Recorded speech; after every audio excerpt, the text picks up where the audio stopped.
మరి ఈ సమయం ఇచ్చినటువంటి మరి అమ్మ కేజీ అమ్మకు కూడా నా హృదయపూర్వక వందనాలు తెలియజేస్తూ ఉన్నాను. తెలుగు క్రైస్తవ కీర్తన పుస్తకముల నుండి ఒక పాట పాడుకుందాం. సమానులెవరు ప్రభు, నీ సమానులెవరు ప్రభు, సమానులెవరు ప్రభు. సమస్త మానవ శ్రమానుభవమున్, సమస్త మానవ శ్రమానుభవమున్ సహించి వహించి ప్రేమించగలని, సహించి వహించి ప్రేమించగలని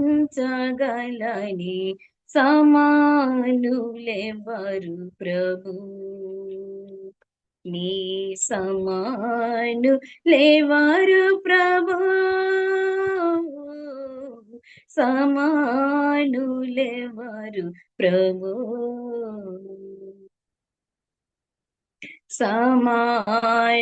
సమానతత్వము సహోదరత్వము, సమాన తత్వము సహోదరత్వము సమాజ సముగాను మాకు తెలుపని, సమాజ సముగాను మాకు తెలుపని సమానులెవరు ప్రభు, నీ సమానులెవరు ప్రభు, సమానులెవరు ప్రభు. పరార్థమై భవ శరీరమొసగిన, పరార్థమై భవ శరీరమొసగిన పరోపకార నరావతార, పరోపకార నరావతార సమానులెవరు ప్రభు, నీ సమానులెవరు ప్రభు, సమానులెవరు ప్రభు. దయా హృదయాయి దురాత్మలెల్లరి, దయా హృదయాయి దురాత్మలెల్లరి నయాన భయాన దయాన బ్రోవా, నయాన భయాన దయాన బ్రోవా సమానులెవరు ప్రభు, నీ సమానులెవరు ప్రభు, సమానులెవరు ప్రభు. ఓ పావనాత్ముడా ఓ పుణ్యశీలుడా,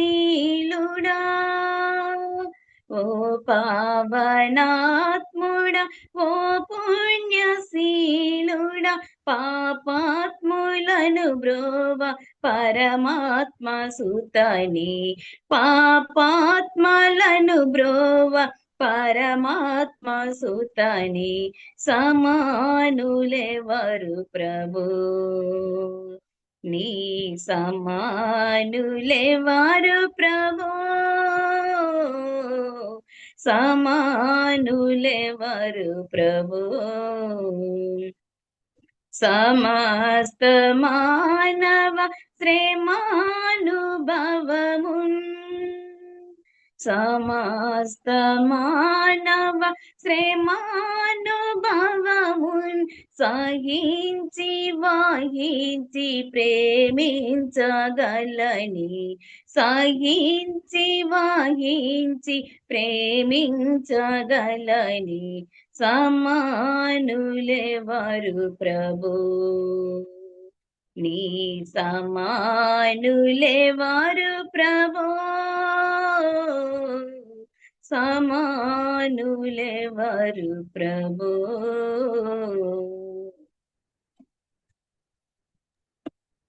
వందనాలు మేరీ. చాలా వందనాలక్క. చక్కని నాకు ఇష్టమైన పాటలలో ఇదొక పాట కదా. ఆయనతో సమానమైన వారు ఎవరు కూడా లేరు. ఎవరు? అది గ్రహిస్తే ఎంతో చక్కగా ఆరాధన చేయగలమని ఆ, ఆరాధనలో కూడా మనం వింటా ఉంటాం కదా. కాబట్టి ఇప్పుడు మేరీ సాల్మన్ గారే మనకు ఆ, దేవుని వాక్యాన్ని అందిస్తారు. అంతకంటే ముందు చిన్న సాక్ష్యం కూడా చెప్తారు. అక్క లైన్లో లేరు. ఓకే చెక్క. Okay Mary. ఓకే అక్క. దేవుని నామమునకు మహిమ కలుగును గాక. ఈ యొక్క సాయంకాల సమయంలో మరి గ్రూప్ లో చేరి వచ్చిన సిస్టర్స్ అందరికీ కూడా మరి ప్రభు అయిన యేసుక్రీస్తు నామములో ప్రేమ వందనాలు తెలియజేయచ్చు ఉన్నానండి. అలాగే మరొక్కసారి మీ మధ్యకు రావడానికి మరి కేజీ అమ్మ ఇచ్చిన అవకాశమును బట్టి అమ్మకి కూడా ప్రేమ వందనాలు తెలియజేస్తూ ఉన్నా. నా పేరు మేరీ అండి. మాది తణుకు దగ్గర ఆ చిన్న గ్రామము మార్త మాది.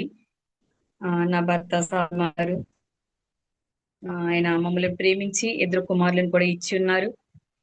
ప్రభు మమ్మల్ని జ్ఞాపకము చేసుకుని మరి ప్రభువుని అంగీకరించక మునుపు ఈ లోకంలో జీవించినప్పటికీ ప్రభు మమ్మలను జ్ఞాపకము చేసుకుని తన యొక్క బిడ్డలుగా మమ్మల్ని చేసుకుని యేసుక్రీస్తుని సొంత రక్షకునిగా అంగీకరించిన నాటి నుండి మరి స్త్రీల మధ్య స్థానిక సంఘములో ప్రభు నన్ను వాడుకుంటూ ఉన్నారు.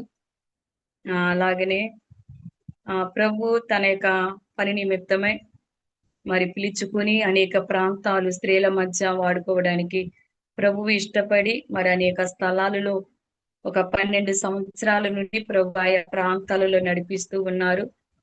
అదే సందర్భములో మరి కెజి అమ్మ నేను కూడా ప్రతిపాడు అన్నటువంటి గ్రామంలో కలిసి ప్రభు పరిచర్యలో పాల్పొంది ఉన్నాం. అలాగే దేవుడు నా బిడ్డలిద్దరిని కూడా మరి బాల్య దినము నుండి కాపాడి ఆయన రక్షించుకుని వారి వివాహ జీవితాలలో ప్రభు సహాయం చేసి నడిపించి ఉన్నారండి.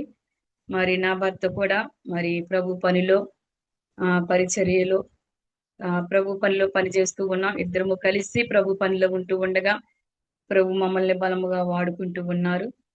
అనేక స్థలాలలో ప్రభు నిలబెట్టుకుని వాడుకోవడానికి ప్రభు ఇష్టపడి మరి దేవుడు మాకు ఇచ్చిన ఆయుష్కాలం అంతా కూడా మరి మా శక్తి మా బలము కూడా ప్రభువుకే అండి. ఆయన నడిపిస్తూ ఉండగా మేము నడుస్తూ ఉన్నాం. అది మా బలము కాదు, మా జ్ఞానం అంతకంటే కాదు. అది ప్రభువుకి ఇష్టమై ఉంది గనక ప్రభు పని అప్పగించి ఉన్నారు. ఆ పనిలో కొనసాగుతూ ఉన్నాం. అలాగనే కరోనాకు ముందు కూడా అమ్మ ఒక 2 టైమ్స్ నేను ఈ జూములో యాప్ లో మరి మాట్లాడి ఉన్నాను. మరలా ప్రభు మరలా అవకాశం ఇచ్చారు. అందుని బట్టి దేవుని స్తుతిస్తూ ఇంకను మా పరిచర్యలో మేము కొనసాగేలాగిన ప్రభు ఇంకను మమ్మల్ని వాడుకునేలాగిన మరి గ్రూప్ లో ఉన్నటువంటి సోదరులందరూ కూడా మా కొరకే, కుటుంబము కొరకే, మా యొక్క స్థానిక సంఘము కొరకే కూడా ప్రార్థించాలని మనవి చేస్తూ ఉన్నాం. పెద్ద కుమారుని ప్రభు జ్ఞాపకము చేస్తున్నారు. కుమారుడిని కుమార్తెని కూడా ఇచ్చి ఉన్నారు. మరి చిన్న కుమారుడు ఇంకా వివాహమై 1 year కంప్లీట్ అయ్యింది. ప్రభు ఇంకా వారిని జ్ఞాపకము చేసుకోవాలని కూడా ప్రార్థన చేయండి. పెద్ద బాబు ఇక్కడే తణుకు సుగరిపేటలో ఎలక్ట్రికల్ గా పనిచేస్తూ ఉన్నారు. చిన్న బాబు హైదరాబాద్ లో రేడియాలజీ స్కానింగ్ బాబు చేస్తూ ఉన్నారు. వారి పనిలో కూడా ప్రభు సహాయంగా ఉండి నడిపించాలని మరి నా చిన్న కుటుంబము బట్టి దేవుడు నాకు ఇచ్చిన చిన్న పరిచర్యను బట్టి మీరు మా కొరకే మా పక్షముగా ప్రార్థన చేయాలని మనవి చేస్తూ ఉన్నాం. ఈ కొద్ది సాక్ష్యం అండి. ఎందుకంటే మనం సాక్ష్యంగా కాదు కానీ ప్రభు యొక్క మాటలు మనము పంచుకోవడానికి దేవుడు అవకాశం ఇచ్చి ఉన్నారు. ఇదండి మా జీవిత సాక్ష్యములో అనేక ఇబ్బందులు శ్రమలు వచ్చినప్పటికీ దేవుడు నడిపిస్తూ ఉన్నాడు. మంచిదండి. మా కొరకై మా కుటుంబం కొరకై ప్రార్థన చేయాలని దేవుడు ఇంకా నా పరిచర్యను దేవుడు ఇంకాను తన కృపలో సహాయము చేస్తూ ముందుకు నడిపించేలాగిన అందరూ కూడా మా కొరకై ప్రార్థన చేయండి. దేవుని యొక్క లేఖన భాగములో ప్రభు ఈ సమయంలో మనకిచ్చిన ఈ సమయంలో దేవుని యొక్క వాక్యములు జ్ఞానం చేసుకుందాం. దేవుని యొక్క పరిశుద్ధ గ్రంథములో చాలా విషయాలు మనకి తెలిసిన అనుభవాలే గాని దేవుడు మనకు నేర్పిస్తున్నది ఏమిటంటే, విని విడిచిపెట్టేవారుగా కాక వాక్యమును అనుసరించేవారుగా ఉండాలి అని దేవుడు మనకి తన యొక్క వాక్యము ద్వారా మనకి నేర్పిస్తూ ఉన్నారు. నేటి దినాన మీతో పంచుకోవాలని ఇష్టపడినటువంటి లేఖన భాగము యోబు గ్రంథము 42వ అధ్యాయం. యోబు గ్రంథము 42వ అధ్యాయము 13వ వచనము 14వ వచనము చదువుచు ఉన్నాను. మరియు అతనికి 7 కుమారులను 3 కుమార్తెలను కలిగిరి. అతడు పెద్దదానికి ఎమీమ అనియు, రెండవ దానికి కెజియా అనియు, మూడవ దానికి కెరహపకు అనియు పేర్లు పెట్టెను. ఆ దేశమంతటిని యోబు కుమార్తెలంత సౌందర్యవంతులు కనబడలేదు. వారి తండ్రి వారి సహోదరులతో పాటు వారికి స్వాచ్ఛములను ఇచ్చెను. దేవుడు ఈ మాటలు మన కొరకే దీవించి ఆశీర్వదించును గాక. ఆమేన్. చిన్న మాట ప్రభు సహాయము కొరకే ప్రార్థన చేసి ముందుకు కొనసాగిద్దాం. ప్రేమ నమ్మకము గల మా ప్రియ పరలోకపు తండ్రి, కృపగల దేవ, మీ ఉన్నతమైన శ్రేష్టమైన పరిశుద్ధమైన నామమునికై స్తోత్రములు చెల్లిస్తూ ఉన్నాం. ప్రభా, ఇక సాయంకాలము సమయములో ప్రభా మరి బిడ్డలతో కలిసి సహోదరులతో కలిసి ప్రభా ఇలాగున మిమ్మల్ని స్తుతించే కృపా భాగ్యమును మీరును నాకు ఇచ్చినందుకే స్తోత్రములు చెల్లిస్తూ ఉన్నా. స్త్రీలు ప్రభా మీరిచ్చిన అవకాశము కొలిది ప్రభా అయా గ్రూపుగా చేరి ప్రభా మరి ఇలాగున ప్రార్థన చేయడానికి మీరిచ్చిన గొప్ప అవకాశమును బట్టి మిమ్మల్ని స్తుతిస్తూ ఉన్నా. ఉదయము మొదలుకుని కూడా ప్రభా ప్రార్థన చేస్తూ ఉన్నారు బాబు, మీకు వందనాలు. వారు చేసిన ప్రతి ఒక్క ప్రార్థన నీ పాద సన్నిధికి ప్రభా మీరు చేర్చుకుని ఉన్నారని మేము నమ్ముచూ ఉన్నాం. వారు చేసిన ప్రతి ఒక్క నైనా ప్రార్థనకు జవాబును ప్రభా అయా బిడ్డలకి నైనా మీరు ఇస్తూ ఉన్నారు. అందుని బట్టి మీకు స్తోత్రములు ప్రభా. మరి కెజి అమ్మ బలహీనురాలే ప్రభా, అయినప్పటికీ నైనా తనకున్నటువంటి నైనా కొద్ది యొక్క బలములో ప్రభా నీ పనిని నైనా అయ్యా కొనసాగిస్తూ ఉండగా బిడ్డను బలపరిచిన దేవా మీకు వందనాలు. ఇలాగున అనేకులు చేరి ప్రభా ప్రార్థించేవారుగా వాక్య అనుభవంలోనికి వచ్చిన వారుగా ప్రభా నడిపిస్తూ ఉండగా ప్రభా మిమ్మల్ని స్తుతిస్తూ ఉన్నాం. మరి ఈ సమయంలో ప్రభా నీ లేఖనాన్ని చదివి ఉన్నాం ప్రభా, దానిలో ఉన్న సంగతులను నీ బిడ్డలకు తేటగా మీరు తెలియపరచండి.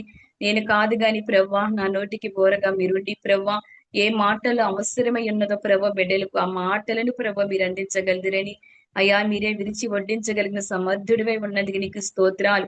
ప్రతి ఒక్క హృదయమును ఎరిగిన వాడు ప్రభా, నీ వాక్యము చేత బలపరిచేవాడునైనా నీ వాక్యము చేత స్థిరపరిచేవాడుగా మీరు ఉన్నందుకే స్తోత్రాలు.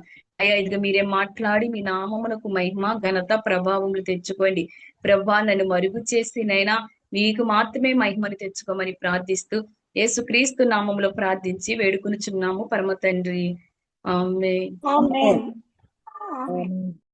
దేవుని యొక్క పరిశుద్ధ గ్రంథములో ఈ యోబు గురించి మనకు అనేక మార్లు మనం వింటూ ఉన్నాం. అనేక మంది సేవకుల ద్వారా మనం వింటూ ఉన్నాం. ప్రభు నాకు ఇచ్చినటువంటి తలంపుల్లో ప్రభు సన్నిధిలో ప్రార్థించగా మరి ప్రభు నాకు ఇచ్చిన తలంపులను మీ ఎదుట నేను పెడుతూ ఉన్నాను.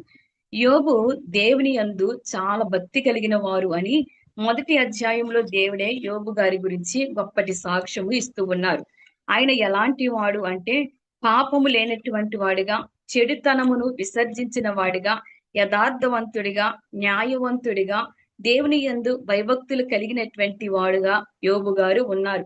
అటువంటి యోబు గారు తన కుటుంబము దేవునిలో సంతోషిస్తూ దేవునిని స్తుతిస్తూ ఉన్నది.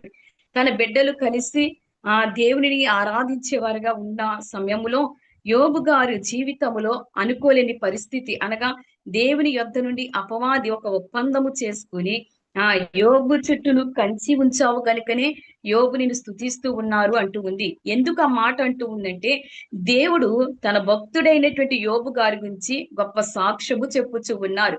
భూమి మీద యోబు అనే నా భక్తుడు లేక నా కుమారుడు ఉన్నాడు, అతని నువ్వు ఎరుగుదువా అంటే నేను ఎరుగుదును అంటూ ఉన్నాడు. ఎంత భక్తి కలిగి ఉన్నాడో కదా, నా యందు ఎంతో భయము కలిగి ఉన్నాడు కదని దేవుడు యోబు గారిని బట్టి ఎంతో గొప్పగా ఆ సంతోషముతో మాట్లాడుచూ ఉండగా అపవాది అన్న విషయాలు మనకి తెలుసు.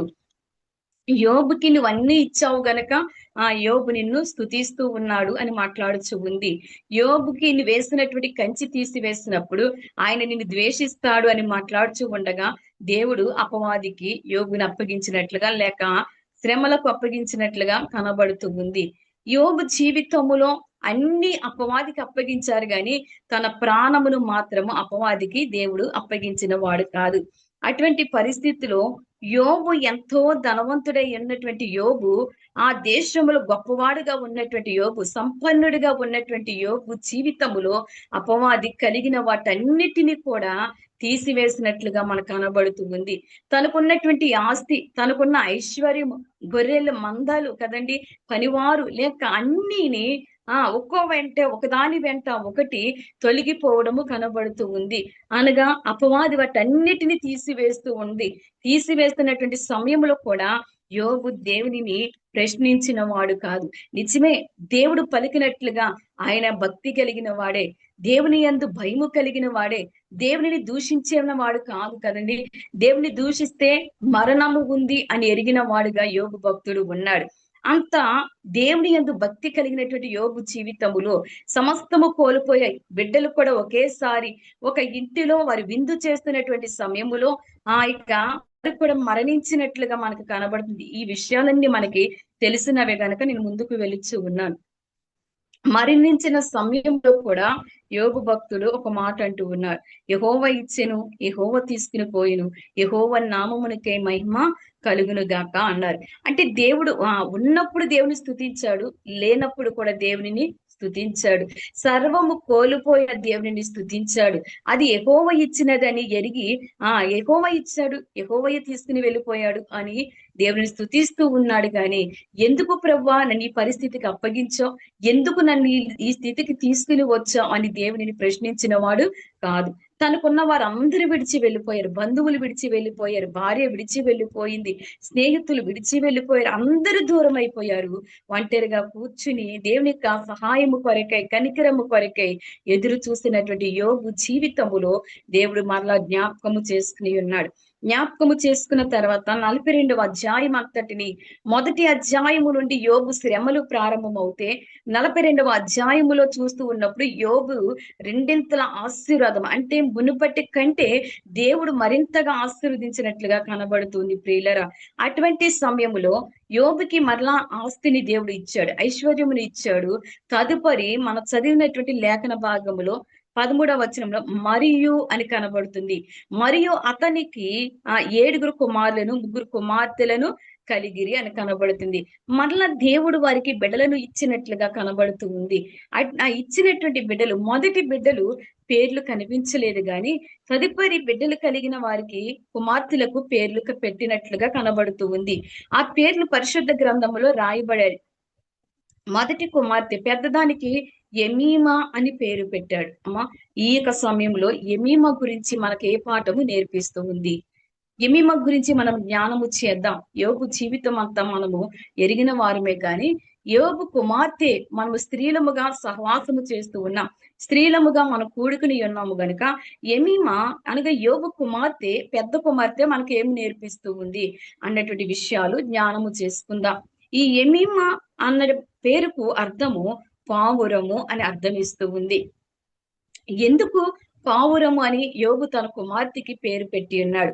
పేరు పెట్టినటువంటి దేవుని యొక్క పరిశుద్ధ గ్రంథములో పేర్లకు తగినట్టుగా జీవించిన వారు ఉన్నారు, పేర్లకు వ్యతిరేకముగా జీవించిన వారు ఉన్నారు. అక్కడ మాత్రమే కాదు, నేటి దినాలలో మనము కూడా చూస్తూ ఉంటే అనేక మంది గొప్ప గొప్ప పేర్లు భక్తుల యొక్క పేర్లు పెట్టుకుంటూ ఉంటారు. కానీ ఆ భక్తులు జీవించినట్లుగా వీరు జీవించలేని వారుగా ఉన్నారు. స్త్రీలమైన మనము కూడా భక్తి కలిగినటువంటి స్త్రీలు పేర్లు పెట్టుకుంటూ ఉంటారు కదండి. రూతు, మరియమ్మ, ఇలాగున సలోమి అన్నటువంటి పేర్లు పెట్టుకుంటూ ఉంటారు. కానీ వారు కలిగినటువంటి జీవితాలు కలిగిన వారుగా ఉండరు. ఏది ఏమైనప్పటికీ కలిగిన వారు ఉన్నారు, ఆ పేర్లను బట్టి భక్తులు జీవించిన వారు కూడా ఉన్నారు. అలాగే ఎమీమా ఆమె జీవితం గురించి పరిశుద్ధ గ్రంథములో ఎక్కువగా రాయబడలేదు, కానీ ఆమె పేరుకు ఉన్నటువంటి అర్థాన్ని చూసుకుంటే గనక ఆమె ఏమి నేర్పిస్తూ ఉంది అని మనము చూడవచ్చు. ఈ ఎమీమా అనగా పావురము అని అర్థమిస్తుంది. ఏమిటి పావురములో ఉన్నటువంటి విశేషత? యోబు భక్తి కలిగిన వాడు గనక, దేవుని ఎరిగిన వాడు గనక అర్థము కాకుండా తన కుమార్తెలకు పేర్లు యోబు గారు పెట్టిన వారు కాదు. యోబు గారు తన కుమార్తె పావురము వలె జీవించాలి అని, పావురము ఎంత శ్రేష్టమైనదో, నా కుమార్తె అంత శ్రేష్టమైన జీవితము జీవించాలి అని ఆ యోబు గారు తన కుమార్తెకి ఆ పేరు పెట్టినట్లుగా మనం చూస్తూ ఉన్నాం.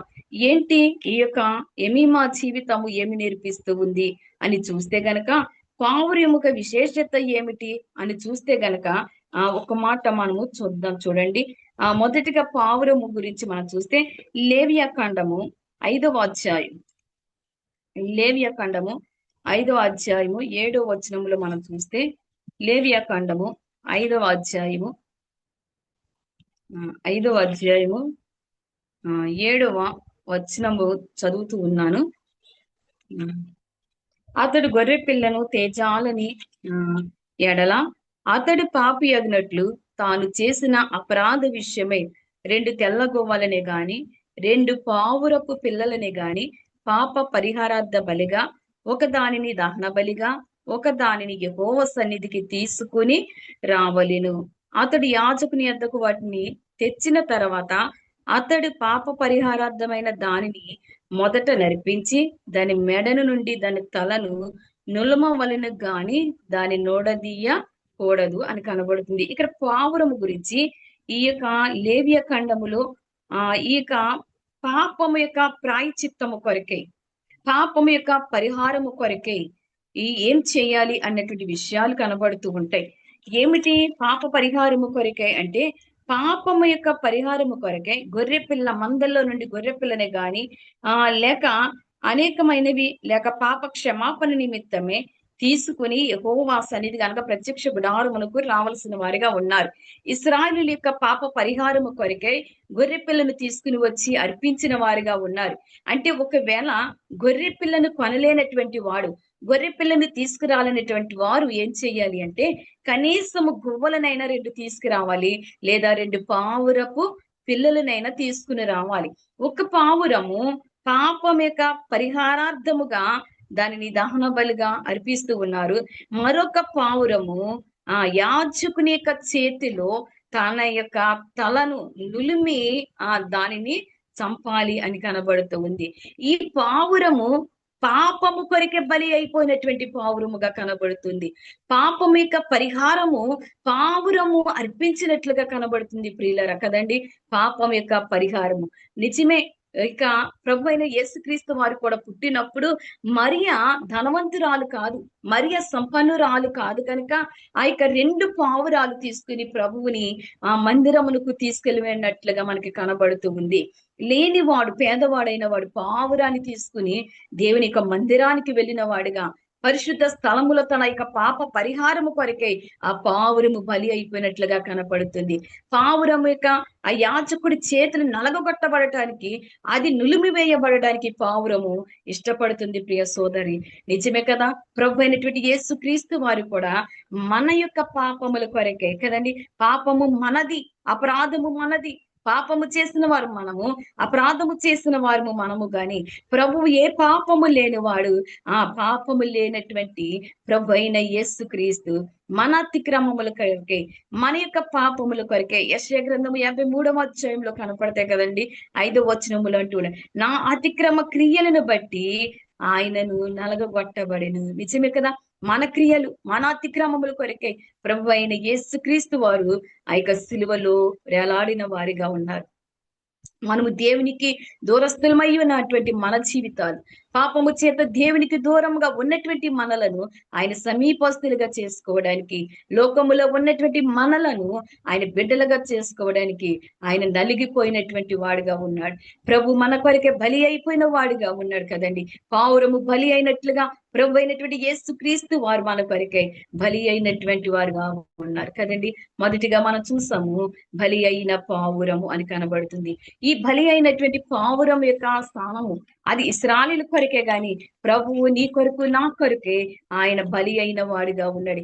ఏ గొర్రె పిల్ల రక్తము చేత మనకి విమోచన లేదని, ఏ యొక్క గొర్రె వలన మనకి పాప క్షమాపణ లేదని ప్రభు ఎరిగి తానే స్వయముగా తన రక్తము చేత, అమూల్యమైన రక్తము చేత పట్టుకుని ఆయన ఈ లోకానికి వచ్చి మన నిమిత్తమై శ్రమలు అనుభవించిన వాడు, మన నిమిత్తమై ఆయన నలగొట్టబడిన వాడు, మన నిమిత్తమై ఆయన చంపబడిన వాడిగా ఉన్నాడు. ప్రియులరా, పావురము యాజకుడి చేతులు నలిగిపోయినట్లుగా రోమా పరిపాలనలో, రోమా ప్రభుత్వములో ఆయన సిలువ వేయబడిన వాడిగా ఉన్నాడు. ఎందుకు ఆయన సిలువ వేయబడ్డాడు అంటే నీ కొరకే నా కొరకే కదా ఆయన సిలువ వేయబడిన వాడు. సిలువకు అప్పగించబడిన వాడిగా కనబడుతూ ఉన్నాడు. పావురము బలి అయినా పావురముగా మనం చూస్తూ ఉన్నాం. రెండోదిగా పావురం యొక్క విశేషత ఏమిటి అని చూస్తే గనుక మత్తయి సువార్త 10వ అధ్యాయము, మత్తయి సువార్త 10వ అధ్యాయము 16వ వచనములు మనం చూస్తే, మత్తయి సువార్త 10వ అధ్యాయము 16వ వచనం, ఇదిగో తోడేలు మధ్యకు గొర్రెలను పంపినట్లు నేను మిమ్మును పంపుచున్నాను గనుక పాముల వలె వివేకములను పావురము వలె నిష్కపటులునై యుండిడి అంటూ ఉన్నాడు. ప్రభు అయినటువంటి యేసుక్రీస్తు వారు తన శిష్యులకు ఆయన చెప్పుచున్న మాట ఏమిటంటే, సువార్త నిమిత్తమై అనేక స్థలాలకు వారు వెళ్ళొచ్చు ఉన్నప్పుడు ప్రభు వారు చెప్పుచున్న మాట ఏమిటంటే, ఇదిగో తోడేలు మధ్యకు గొర్రెలను పంపినట్లుగా నేను మిమ్ములను పంపుచూ ఉన్నాను. కనుక మీరు పాముల వలె వివేకులై ఉండి పావురము వలె నిష్కపట్టులనే ఉండాలి. ఎలా ఉండాలి మనం ఇప్పుడు? పావురము వలె నిష్కపట్టులుగా ఉండాలి అంటూ ఉన్నారు. అంటే ఎందుకు ప్రభు వారు నిష్కపటముగా ఉండాలి అని చెప్పుచూ ఉన్నారు అంటే, ప్రభు వారి మానవ జీవితంలో కపటము ఉంది. మానవ జీవితము కపటము కలిగినది కనుక మనము కపటము లేని వారిగా ఉండాలి అని ప్రభు వారు కోరుచు ఉన్నారు. ఆయన యొక్క పరిశుద్ధ గ్రంథములో కపటము కలిగిన వారు ఎవరు ఉన్నారు అని చూస్తే గనక మత్తయి సువార్త 26వ అధ్యాయములో 47వ వచనములో మనం చూస్తే, 26వ అధ్యాయము 47వ వచనం, 26వ అధ్యాయము 47వ వచనములో ఆయన ఇంకనూ మాట్లాడుచు ఉండగా 12 మందిలో ఒక్కడగు యోధా వచ్చెను. వానితో కూడా బహుజన సమూహము కత్తులు గుదియలు పట్టుకుని ప్రధాన యాజకుల యొద్ద నుండి ప్రజల పెద్దల యొద్ద నుండి వచ్చెను. ఆయనను అప్పగించువాడు నేనెవరిని ముద్దు పెట్టుకుందునో ఆయనే యేసు, ఆయనను పట్టుకొనుడని వారికి గుర్తు చెప్పి అని కనబడుతుంది. ప్రియులరా, ప్రభువుతో ఉన్నటువంటి ఇస్కరియోతు యోధ ప్రభువైన యేసుక్రీస్తు వారిని అప్పగించడానికి ఒక ఆనవాలు చెప్పి ఉన్నాడు. ప్రియులరా, ఏ ఆనవాలు చెప్పి ఉన్నాడు అంటే, ప్రభువు వెంట తిరిగినటువంటి ఇస్కరియోతు యోధ ప్రభువు చేసిన అద్భుతములు చూశారు, ఆశ్చర్య కార్యములు చూశారు. ప్రభు వెంట వెళ్ళిన వాడు, ప్రభు వెంట నడిచినటువంటి ఈ యోధ యొక్క జీవితములో ఏమున్నది అంటే కపటము కనబడుతూ ఉంది. ప్రభువుని ముద్దు పెట్టుకోవడములో ప్రేమ కలిగి కాదు, ప్రభువుని ఆ ప్రేమతో ముద్దు పెట్టుకునడము కాదు గాని కపటము కలిగి ముద్దు పెట్టుకుంటూ ఉన్నాడు. కపటము కలిగిన వాడు ప్రభువుని అప్పగించడములో తాను యొక్క లాభాన్ని అపేక్షించిన వాడిగా కనబడుతూ ఉన్నాడు. ఇదిగో నేను ఎవరినైతే ముద్దు పెట్టుకుంటానో కదండి, ప్రభువుని పట్టుకోవడానికి వస్తున్నటువంటి సమయములో ప్రభు అని తెలియజేయడానికి నేను ఎవరిని ముద్దు పెట్టుకుంటానో ఆయనే యేసు అంటూ ఉన్నాడు. ఇది కపటము కదా, కపటమైన ముద్దు కదా, కపటమైనటువంటి మనస్సు, కపటమైన స్వభావము కలిగిన వాడుగా ప్రభువు ముందుగానే చెప్పి ఉన్నాడు కదా, మీరు ఎలాగుండాలి? నిష్కపట్టులై ఉండండి అన్నాడు. పావురము వలె ఉండండి అన్నాడు. ఎందుకు పావురము వలె ఉండాలి అన్నాడు? పావురములో కపటము లేదు, అది నిష్కపటమైనది పావురము. అందుకని పావురము వలె జీవించండి అంటే ప్రభువుతో వెంబడించిన వాడు, అమ్మా ప్రభువుతో మన సహవాసము చేస్తూ ఉన్నాం. యేసుక్రీస్తుని సొంత రక్షకునిగా అంగీకరించిన నాటి నుండి కూడా ప్రభు యొక్క ఆరాధనలో పాలు పొందుచున్నాం. వాక్యమందు మనం నిలిచి ఉంటూ ఉన్నాం, ఆరాధనలో పాలు పొందుచు ప్రభు యొక్క సహవాసములు నడుస్తూ ఉన్నాం, అనేక ప్రార్థనల జీవితంలో ఉంటూ ఉన్నాం. మరి మన జీవితాలలో కపటము ఉంటూ ఉందా? అసూయ కలిగిన వారిగా ఉంటాం, ద్వేషం కలిగిన వారిగా ఉంటాం, కపటము కలిగిన వారిగా ఉంటాం కదా. ప్రభు అంటూ ఉన్నాడు, కపటాన్ని తీసివేయండి, కపటము కలిగిన వారిగా ఉండొద్దు అన్నాడు. ఇస్కరియోతు కూడా ప్రభు వెంటే ఉన్నాడు కదా. ఇస్కరియోతు యోధ కూడా ప్రభువునే వెంబడించిన వాడిగా ఉన్నాడు కదా, ప్రభువుతోనే నడిచిన వాడిగా ఉన్నాడు కదా. అయినప్పటికీ కూడా ఏం కలిగినట్టు? కపటము కలిగి ముద్దు పెట్టుకున్నాడు. అది ప్రేమతో పెట్టినది కాదు. ప్రభువు అందుకే ప్రభు వారు చెప్పారు, యోధా నువ్వు చేయవలసినదేదో చేయము అన్నాడు. అంటే ప్రభువుకి తెలుసు యోధ ఏ స్వభావముతో క్రీస్తు యొద్దకు వచ్చారో, ఏమి ఆలోచన కలిగి వచ్చి ఉన్నారో ప్రభు అయిన యేసు క్రీస్తు వారు ఎరిగి నువ్వు చేయవలసినది చెయ్యి అంటూ ఉన్నాడు. నిజమే, యోధ అలాంటి వారు ఉంటూ ఉన్నామేమో ఇంకాను. ఇక క్రీస్తుని వెంబడిస్తున్నటువంటి దానిలో కపటము కలిగి ఉంటూ ఉన్నామేమో, మోసకరమైన జీవితాలు కలిగి ఉంటూ ఉన్నామేమో. అందుకన్నాడు పావురము వలె ఉండండి, కపటము లేని జీవితము కలిగి ఉండండి అంటూ ఉన్నాడు. దేవుని యొక్క పరిశుద్ధ గ్రంథములోనే మనం చూస్తే గనుక కొరింథీలకు రాసినటువంటి రెండవ పత్రిక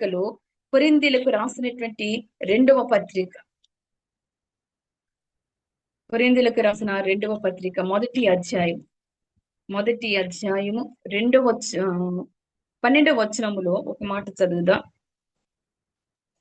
కొరింథీలకు రాసినటువంటి రెండవ పత్రిక మొదటి అధ్యాయము 12వ వచనం. మా అతిశయం ఏదనగా లౌకిక జ్ఞానమును అనుసరింపగా దేవుడు అనుగ్రహించు పరిశుద్ధతతోను నిష్కపట్యముతోను దేవుని కృపని అనుసరించి లోకములో నడుచుకుంటూ విశేషంగా మీ ఎడలను నడుచుకుంటూ మా మనస్సాక్షి సాక్ష్యమిచ్చుటయే అంటున్నాడు పౌలు గారు. కొరింథీలో ఉన్నటువంటి వారికి చెప్పుచున్నటువంటి మాట ఏమిటంటే, ఈ లోకములో మేము ఎలాగ నడుచుకుంటూ ఉన్నాం అని చెప్పుచు లౌకిక జ్ఞానమును అనుసరింపక అంటూ ఉన్నాడు కదండి. ఈ లోక జ్ఞానాన్ని మేము అనుసరించటం లేదు. మరి ఏ జ్ఞానాన్ని అనుసరిస్తూ ఉన్నాడు? పరిశుద్ధతతోను దేవుడు అనుగ్రహించు జ్ఞానమును అనుసరిస్తూ నడుచుకుంటూ ఉన్నాం. అమ్మా, మనం ఏ జ్ఞానముతో నడుచుకుంటూ ఉన్నాం? ఈ లోక జ్ఞానమా?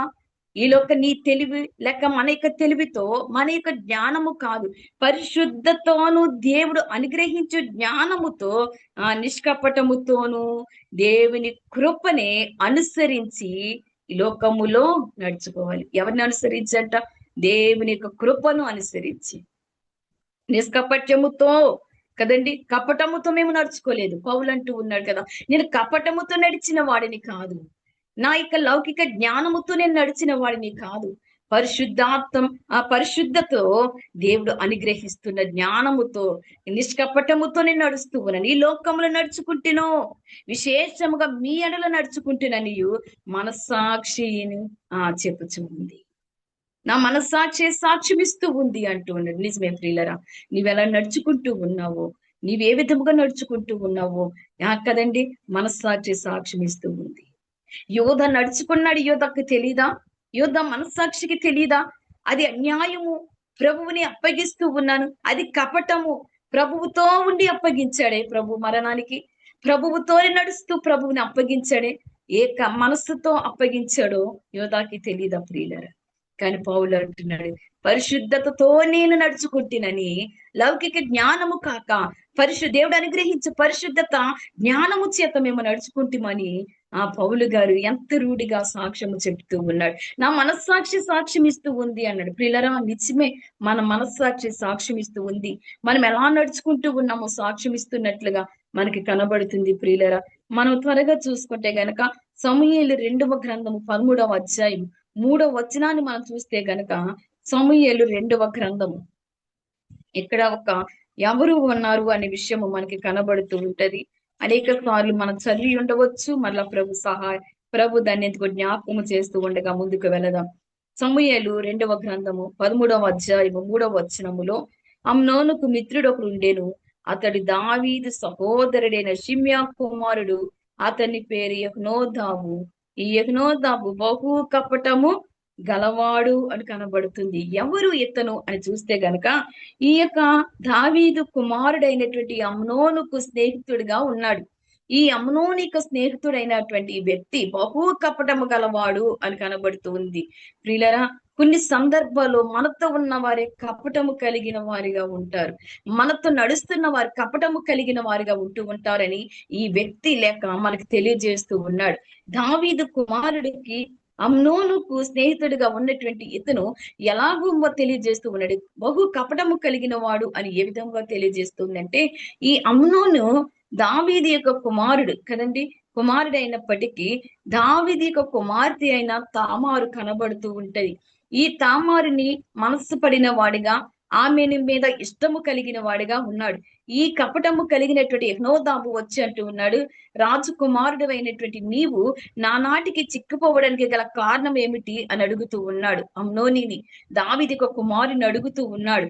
అయితే అమ్నోను అంటూ ఉన్నాడు, ఇదిగో నా చెల్లెలైనటువంటి తామారు మీద నేను మనసు పడి ఉన్నాను, ఆమె నాకు ఇష్టం కలిగి ఉన్నది అని అంటూ ఉన్నప్పుడు స్నేహితుడు చెప్పవలసినది ఏమిటి అంటే, ఒకవేళ తల్లి వేరు కావచ్చు గాని తండ్రి ఒక్కడే కదా అని చెప్పాలి. ఆమె నీకు చెల్లెలు కదా అని చెప్పాలి. అటువంటి పాపపు ఆలోచన నీ జీవితానికి రాకూడదని చెప్పాలి. అటువంటి చెడ్డ ఆలోచన నీకు రాకూడదని ఒక స్నేహితుడు మంచిని కోరిన వాడిగా ఉండాలి కదండి. అందుకే కదా దేవుని గురించి అనేక విషయాలు, మంచి స్నేహితుడు కావాలి అని ఉన్నాడు కదండి. ఆయన మనలను ప్రేమించిన దేవుడు, మనల్ని స్నేహితులుగా ఉన్నటువంటి దేవుడు, మంచి స్నేహితుడు, మన కొరికే ప్రాణము పెట్టిన వాడుగా ప్రభువు ఉన్నాడు గాని ఈ స్నేహితుడు కపటము కలిగిన వాడిగా ఉన్నాడు. అయితే అంటూ ఉన్నాడు, ఒక ఆలోచన చెప్పాడు.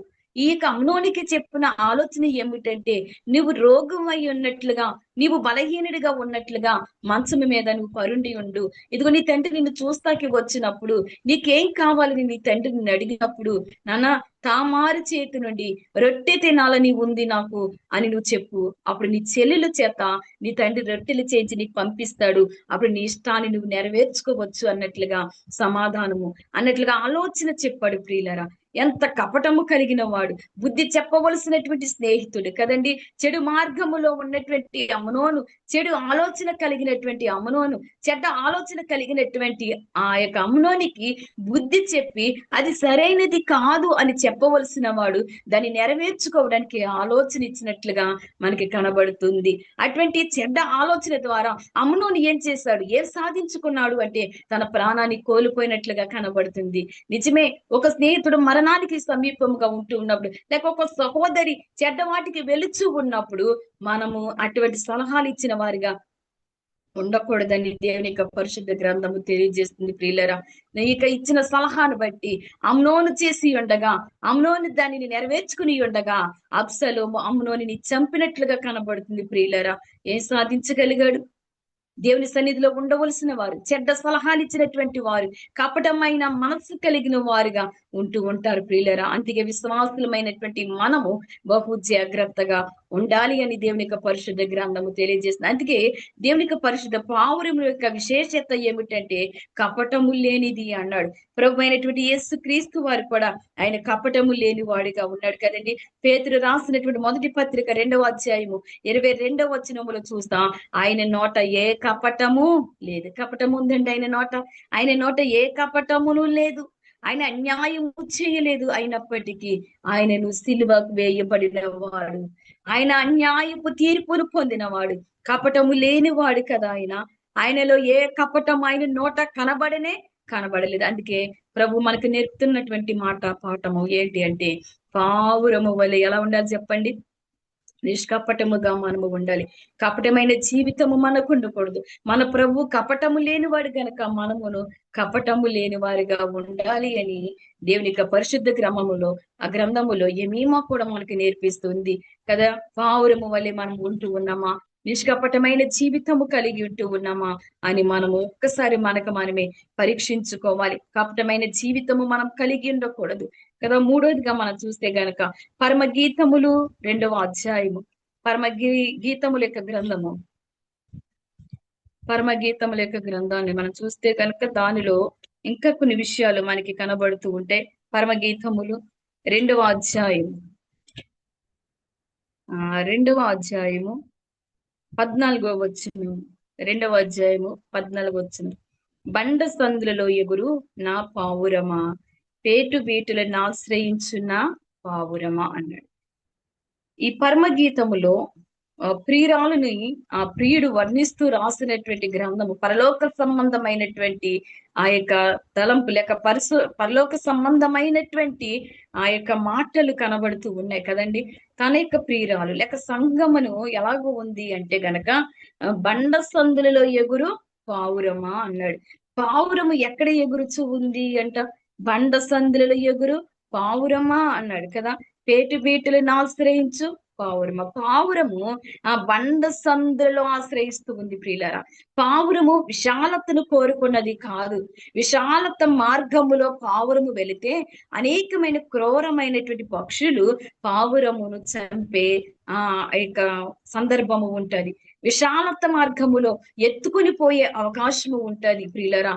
అందుకనే పావురము ఎక్కడ ఉంటది అంటే గనక ఎప్పుడు పావురము బండ సందులలో ఉండడానికి ఇష్టపడుతూ ఉంది, ఇరుకు ద్వారములో ఉండడానికి ఇష్టపడుతూ ఉంది పావురము కదండి. దేవుని యొక్క పరిశుద్ధ గ్రంథములో అంటూ ఉన్నాడు కదా, ఇరుకు ద్వారమును ప్రవేశించు వారు కొందరే, విశాలత మార్గములు అనేక మంది ఉంటూ ఉన్నారు, వారి ఇష్టానుసార జీవితంలో జీవిస్తూ ఉన్నారు. గాని పావురం అయితే ఇరుకును కోరుకుంటూ ఉందమ్మా, విశాలతలోనికి వెళ్ళదు. అనేకమైన క్రూరమైన పక్షులు తిరుగుతూ ఉంటాయి, ఎత్తుకుని పోయే అవకాశం ఉంటది.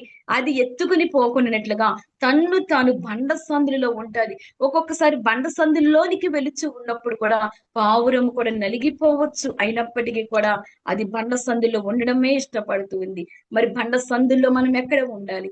ఏ బండ సందులో మనము ఉండాలి అని దేవుని యొక్క పరిశుద్ధ గ్రంథము తెలియజేస్తూ ఉందంటే, కొరింథీలకు రాసినటువంటి పత్రిక మొదటి కొరింథీలకు రాసిన పత్రిక 10వ అధ్యాయము 4వ వచనంలో కనబడుతుంది కదా, ఆ బండ క్రీస్తే అని కనబడుతుంది కదా.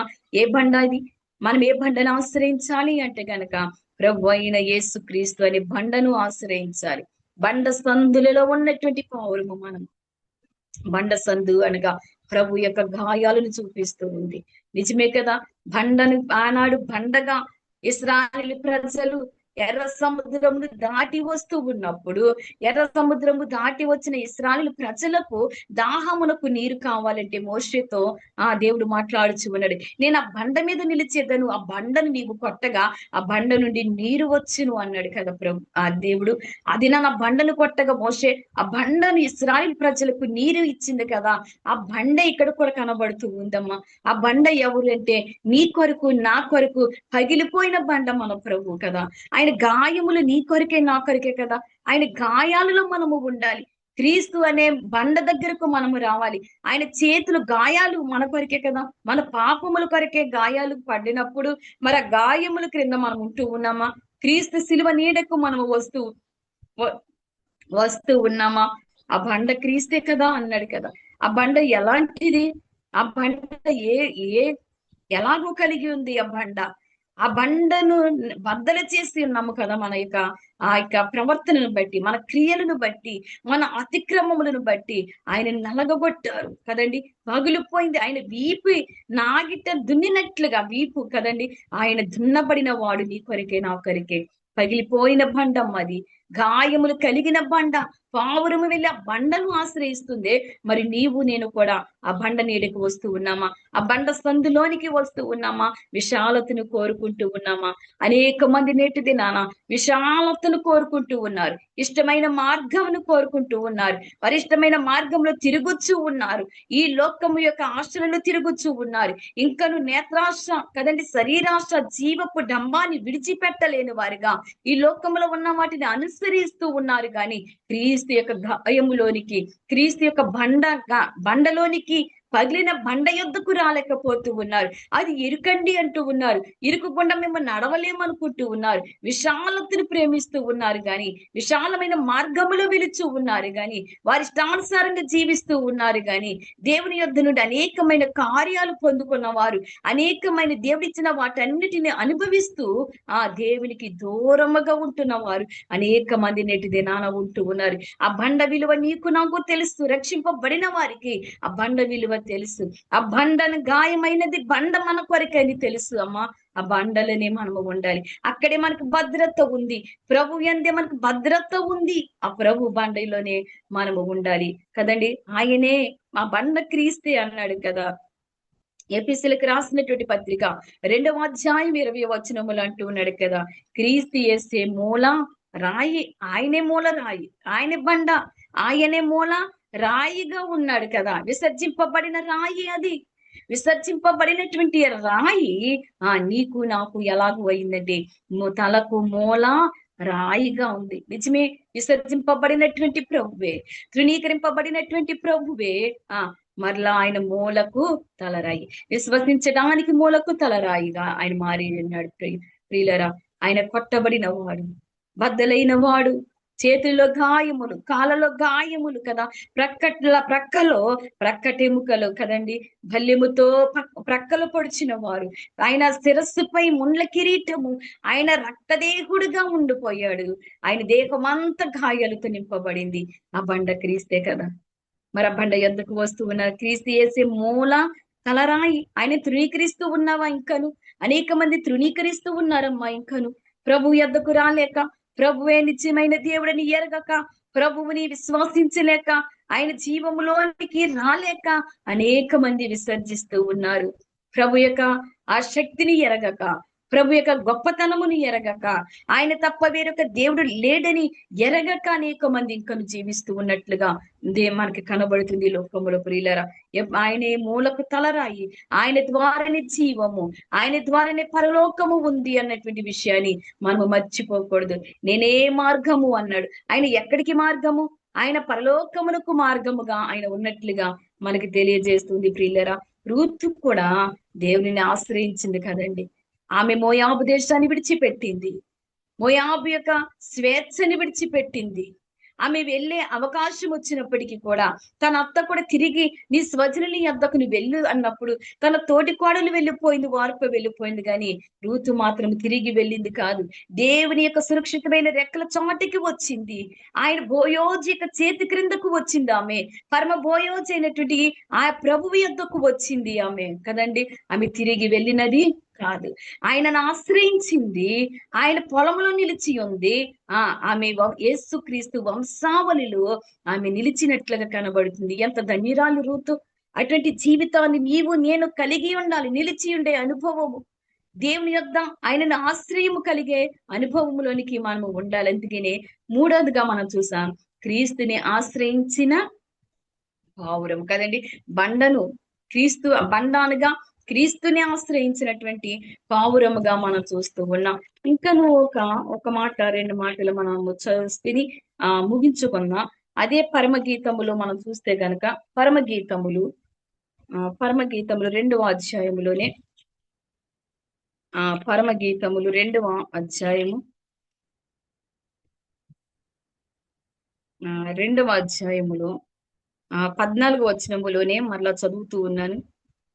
బండ సంద్రలు ఎగురిన పావురమా, పేటు బీటులను ఆశ్రయించిన పావురమా, నీ స్వరము మధురము అంటూ ఉన్నాడు. పావురం యొక్క స్వరము ఎలాంటిదంట? మధురమైనది అన్నాడు కదా.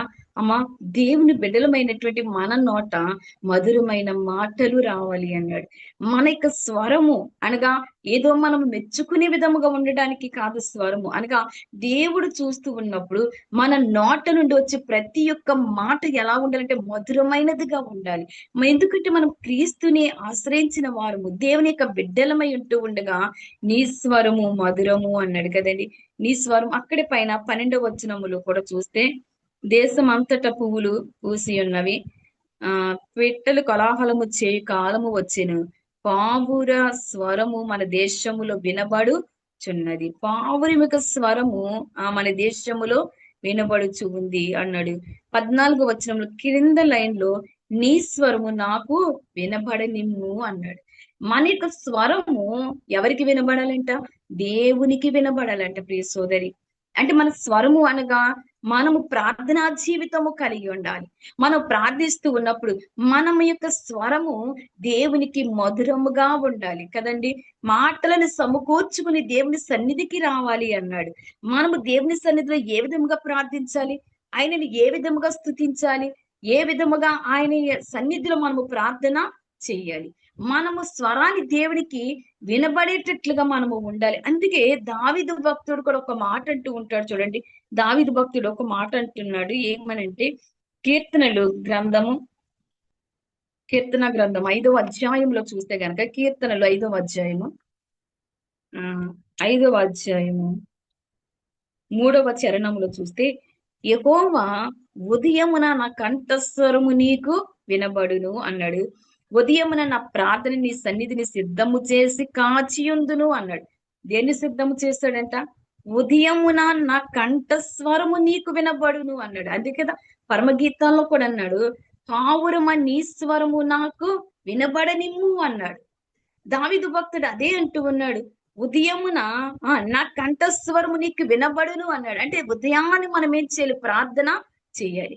వేకువనే లేచి కదండి, ఆ యొక్క పరిశుద్ధ గ్రంథములో మనకు కనబడుతూ ఉంటది కదండి, విలాప వాక్యములో, నీవు లేచి రేయి మొదటి జామున మొరపెట్టుము నీ పసిపిల్లల ప్రాణము కొరకు అని కనబడుతూ ఉంది. అవును, మొదటి స్థానము, మొదటి మాట మనము దేవునికి వినబడాలి. మన యొక్క మొదటి మాట దేవునితో మాత్రమే మాట్లాడాలి. ప్రభు అడుగుచూ ఉన్నాడు, దేవుడు అడుగుచూ ఉన్నాడు, నీ స్వరము నాకు వినబడనిమ్ము. ఆ స్వరము ఎలాగుండాలి?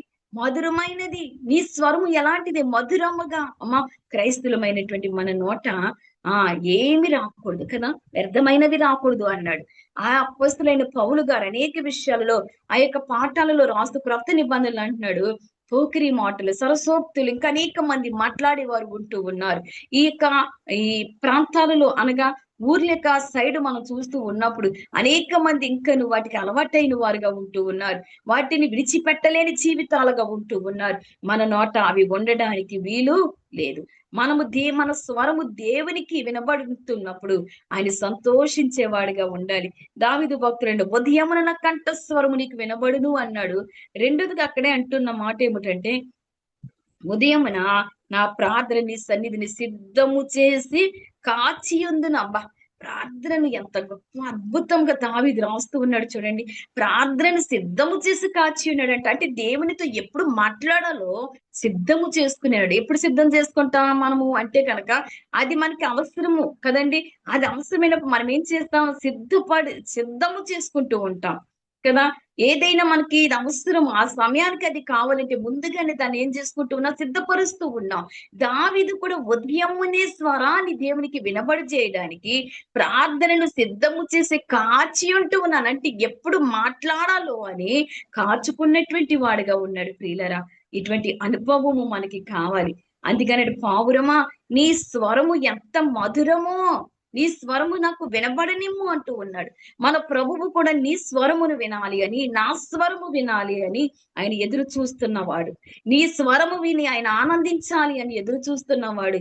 పావురం యొక్క స్వరము ఎంత మధురముగా ఉందో, నీది నాది కూడా అంత మధురమైనటువంటి ప్రార్థనా జీవితము కలిగిన వారిగా మనము ఉండాలని ప్రభువు ఎదురు చూస్తూ ఉన్నాడు. ప్రియులరా కదండి, పావురము ఎలా ఉందట? ఆయన స్వరము ఎలాగ ఉంది? అదే అంటున్నాడు కదా. యాకోబు భక్తుడు ఒక మాట అంటూ ఉన్నాడు, 3వ అధ్యాయం చూడండి. యాకోబు గ్రంథము, యాకోబు రాసినటువంటి పత్రిక 3వ అధ్యాయం, యాకోబు రాసినటువంటి పత్రిక 3వ అధ్యాయము 10వ వచనములో 10వ వచనము, ఒక నోట నుండి ఆశీర్వచనమును శాపవచనమును బయలువెళ్ళును. నా సహోదరులారా, ఇలాగుండకూడదు. అబ్బా, ఎలా ఉండకూడదు? ఒక నోట నుండియే ఆశీర్వాదము వచనాలు పలుకుతూ ఉన్నా, ఒక నోట నుండియే ఆశీర్వచనము పలుకుచు, మరొక మాట శాపవచనములు కూడా పలుకుచూ ఉన్నా కదండి. శాపవచనములు పలుకుచూ ఉంటే ఆ యాకోబు భక్తుడు అంటూ ఉన్నాడు, ఇలాగు ఉండకూడదు కదా, ఇలాగున ఉండకూడదు. నా సహోదరులారా, ఇలాగుండకూడదు. నీటి బొగ్గులో ఒక జల నుండి తీయని నీరును చేదు నీరును ఊరినా, నా సహోదరులరా, అంజూరపు చెట్టున ఒలీవ పండ్లనను ద్రాక్ష తీగను అంజూరపు పండ్లనను కాగిన అటువలనే ఉప్పు నీళ్ళలో నుండి తీయని నీళ్లు ఊరవు అంటూ ఉన్నాడు కదా. ఒక నోట నుండియే కదా ఆశీర్వచనమును శాపవచనము బయలు వెళ్ళిన. అలాగుండకూడదు. ఏ చెట్టుకు ఆ ఫలమే కాస్తుంది. మరి మనం ఎవరము? దేవుని యొక్క బిడ్డలము, దేవుని యొక్క కుమార్తెలముగా ఉన్నాం.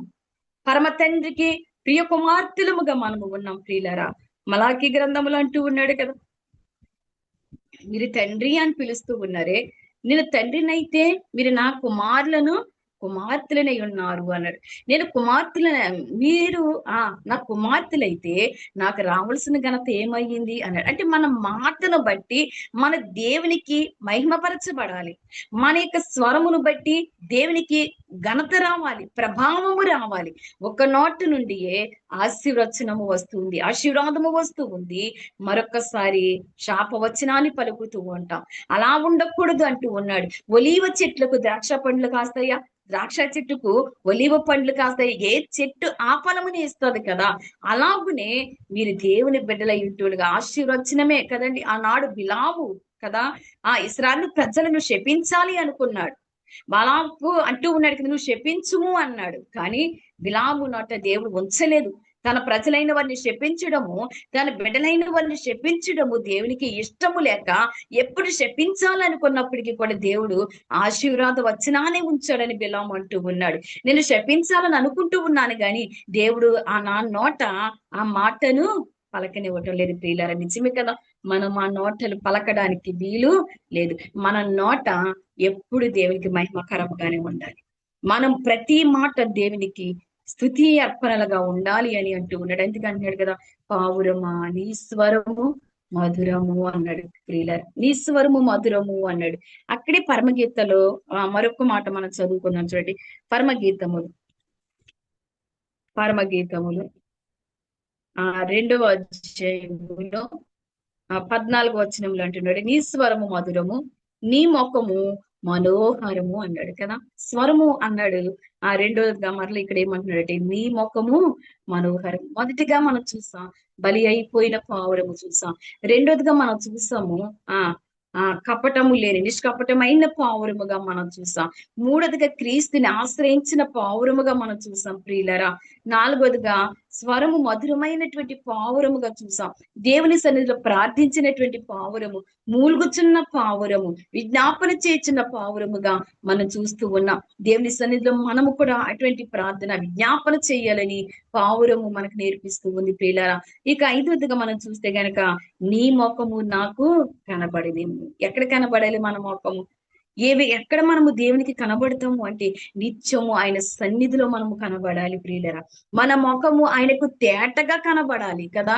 మన ముఖము ఆయనకి ఏ మచ్చ లేనటువంటి ముఖముగా మనకి కనబడాలి. మోషే సినాయి కొండ మీదకి వెళ్ళాడు. దేవునితో సహవాసము 40 రోజులు సహవాసము చేస్తాడు.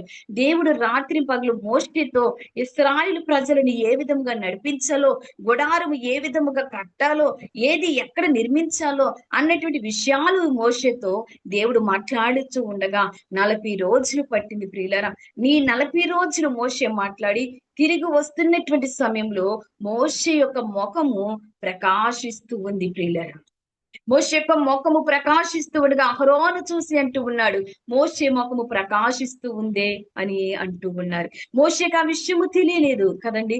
మన యొక్క ముఖములో ప్రకాశము ఆయన ఎప్పుడు మనకి కలుగుతుంది అంటే మనము దేవుని సన్నిధిలో కనబడుచు ఉన్నప్పుడు ఆయన వాక్యము మనలను ప్రకాశింపజేస్తుంది. ఆయన మాట మనల్ని ప్రకాశింపజేస్తుంది. మనము దేవుని యొక్క సన్నిధిలో అన్ని కోరికలు మనము హాజరవ్వాలండి. ఆయన సన్నిధికి దూరము కాకూడదు. ఆయన సన్నిధిలో దొంగలుగా మనము ఉండకూడదు. చాలా మంది ఏదైనా కార్యక్రమాలు ఉంటూ ఉన్నప్పుడు దేవుని సన్నిధికి దూరం అయిపోతూ ఉంటారు. కానీ ప్రియులారా, మొదటిగా మనము దేవుని సన్నిధిలో ఉండాలి. ఆయన సన్నిధిని నిత్యము వెదకండి అన్నాడు. ఆయన సన్నిధిలో మనము ఉండాలి కదా. నీ ముఖము నాకు కనబడనిమ్ము అన్నాడు.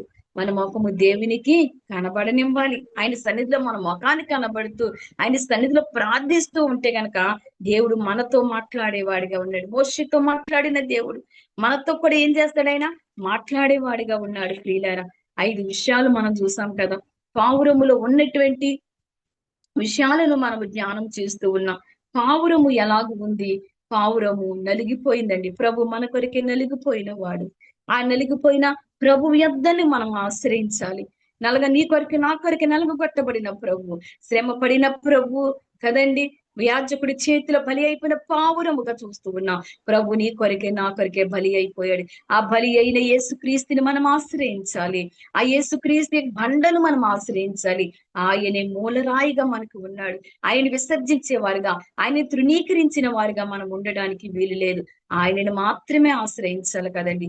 ఆయన సన్నిధిలో మనము స్వరము మన ముఖము కనబడనివ్వాలి. ఆయన సన్నిధిలో మన స్వరము వినబడనివ్వాలి. అప్పుడు మన వెలుగు ప్రకాశిస్తూ ఉంది. పావురిమకి విశేషత గొప్పది. అందుకే యోబు తన కుమార్తెని ఎరిగి అంటూ ఉన్నాడు, నా యొక్క కుమార్తె కదా, దేవుడు ఇచ్చినటువంటి కుమార్తె, నా పెద్ద కుమార్తె ఎమీమా పావురము వలె ఉండాలి. ఎమీమ పరిశుద్ధురాలండి.